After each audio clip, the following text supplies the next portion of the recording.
All right, here's lick 1.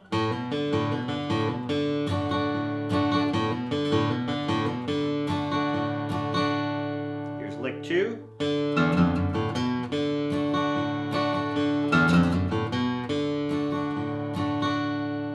Here's lick 3.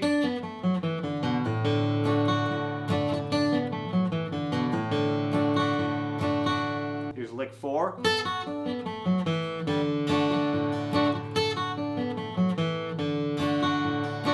Here's lick 5.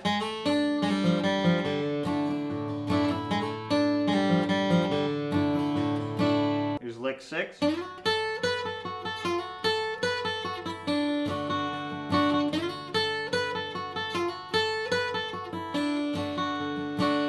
Here's lick 7.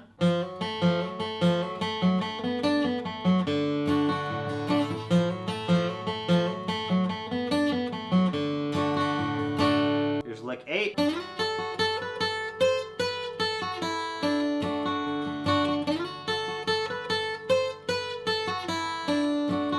Here's lick 9.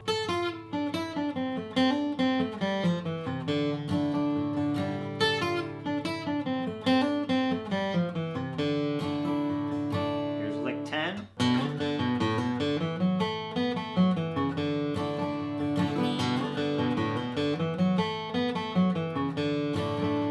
All right, everyone out there in guitar land, Mike Heading here, coming to you today with like kind of an advanced beginner lesson. We're going to work on 10 licks in the key of D. So I know I'm always looking for more licks as a guitar player, and this time we're going to focus on the key of D. We're going to do 5 one-measure licks and 5 two-measure licks, so you get some practice playing in different lengths of time. So we're not going to play all the licks out of the same position.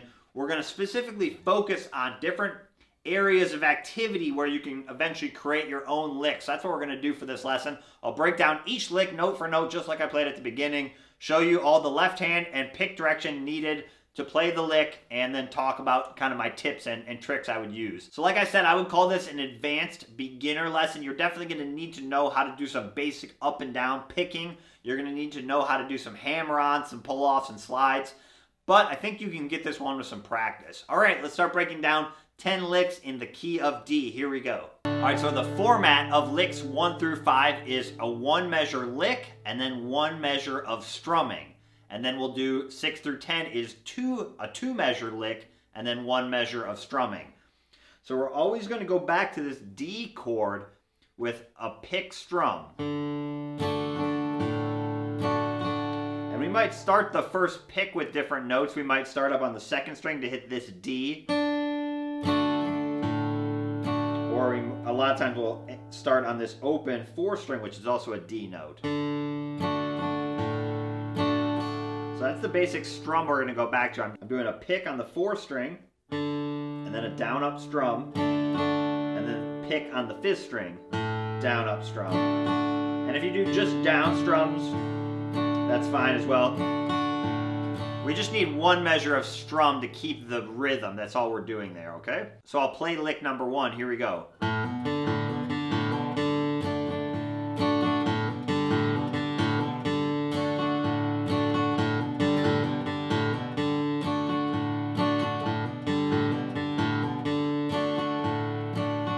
Kind of like a little backup or fill lick. You could throw this in between a vocal line, or you could end a solo with it. So maybe not as much melody as some of the other licks we're going to do, but this is kind of more of like a backup lick. So what I'm going to do is I'm going to use my index finger of my left hand, and I'm going to do an open 2 hammer-on the 5th string. And then I'm going to hit the open 4th string. And then I'm basically doing a series of these open 2 hammer-ons on the 5th string, but I'm just going to do like a cool, interesting rhythm. So what I'm going to do is I'm going to go. So what I'm doing there is I'm changing the hammer-on between a downstroke and an upstroke and going back and forth. So I'm going down, hammer-on, and then a down on the open 4th string, which puts this next hammer-on an upstroke, and then I do an upstroke on the open 4th string, and then another downstroke hammer-on, and then open 4th string with a downstroke. So I'm doing a downstroke, hammer-on with the open 4-string downstroke, then an upstroke hammer-on, upstroke on the D, and then downstroke, downstroke on the D. So you always keep the picking the same. You're going...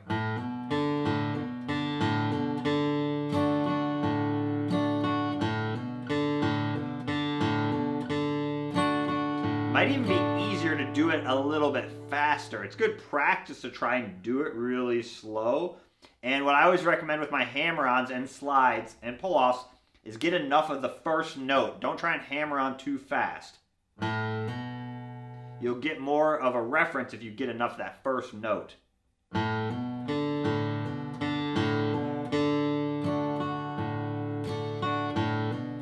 other thing you can do is you can kind of just keep this third finger down.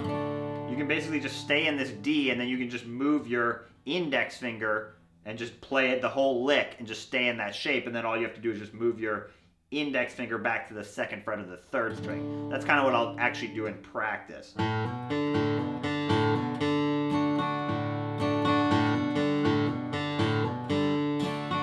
Or you can take them off if you need to.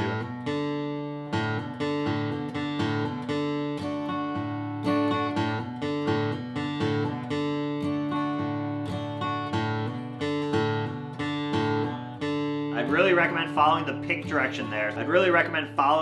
direction there. So the pick direction is below the tab. You'll see it listed. The staple looking symbols are the downstrokes. The V looking symbols are the upstrokes. So follow that. It'll really help you play the licks.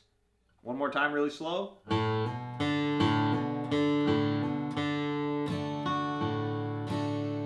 The other way you could, so like where could you use that lick? Maybe you could go like a D to a G, and then right here. Something like that, or A, back to D, do the lick. Or if you're just hanging out on a D.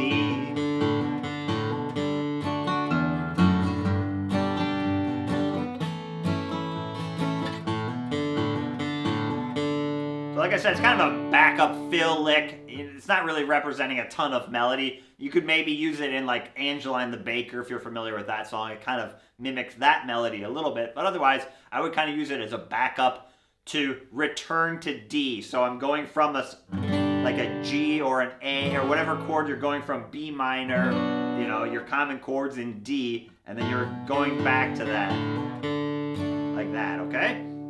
So that's lick number 1. Lick number 2 is the classic, what's called the D run. So you've probably heard of the G run.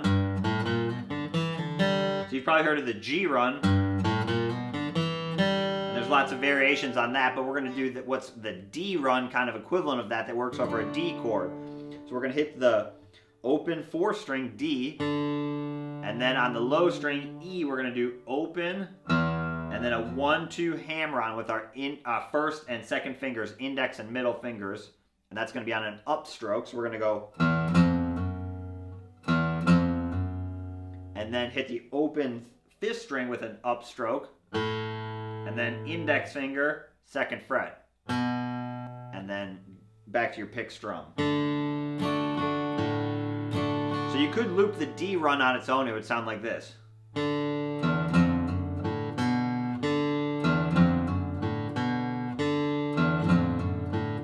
Hammer on too fast. So I'm going down, up, up, down, down. You could slide too. There's like lots of little variations on that. You could slide, or you could do a pull off, or a hammer on.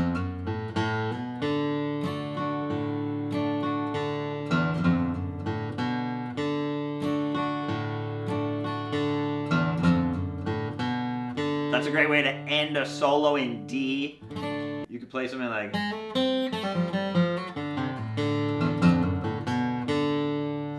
It's a great way to end a solo. It's also a good rhythm fill.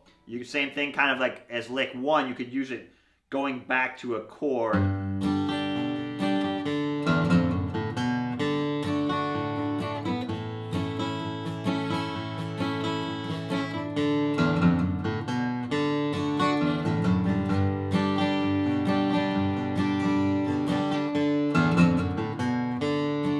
said, try it with hammer-ons, try it with a slide, try it with all picking. You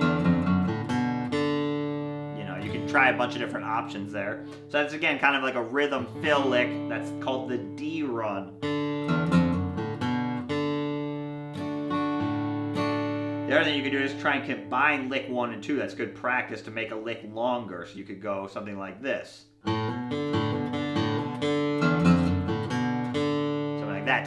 So now you've got a 2-measure lick.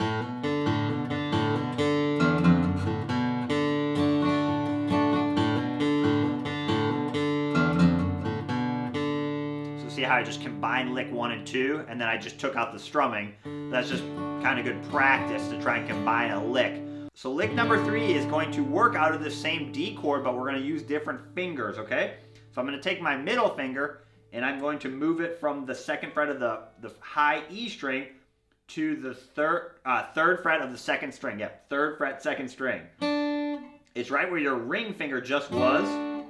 And what we're going to do is we're going to play this D chord like this, so we can play this 3rd finger, can grab this note down here. We're basically working out of this bigger D shape here, which is basically like your C chord just moved up, and then we add this note because that open string no longer works. And obviously this one's kind of a big stretch to use all your fingers, so a lot of times what I'll do is I'm just use the top 2 fingers, my index and middle, and then my ring finger will kind of add on between these different notes, and then your index finger can play the 2nd frets. We're working out of this scale right here.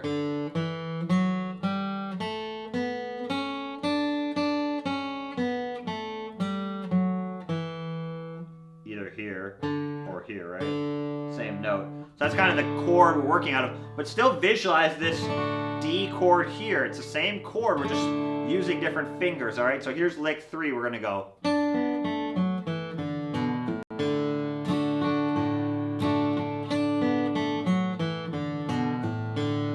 You can also just strum this chord. Also do this a lot for D, and then just don't hit the high E string.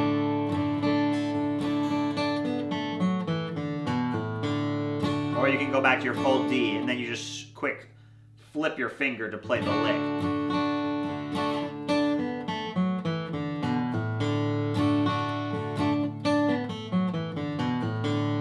That's definitely a little bit more representative of a melody that you could play. So you could play something like... Or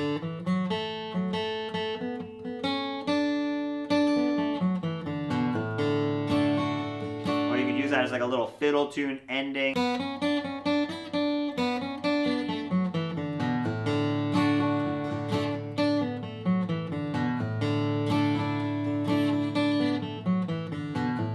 And what I always recommend with licks is think of it as a position, and then try different combinations. You don't have to remember that exact phrase. You could play some different notes, you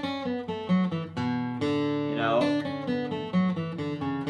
Just see what else you can come up with. Basically, my middle finger is playing all the 3rd frets, my ring finger is playing all the 4th frets, my index finger is playing all the 2nd frets. You could go bluesier.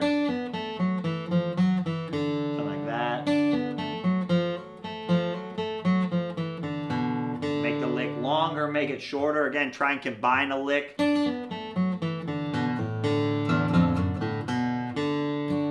That would work nice into the D run as well. Okay, that's lick number 3. So practice that. Again, what's really important about that one is visualizing this D shape is still this chord. You're just using different fingers to free up more melodic possibilities. That's what we're doing there. Rather than being trapped here, if we switch to this fingering, now we have our ring finger to be able to grab a bunch more notes to create more interesting melodies and licks, right?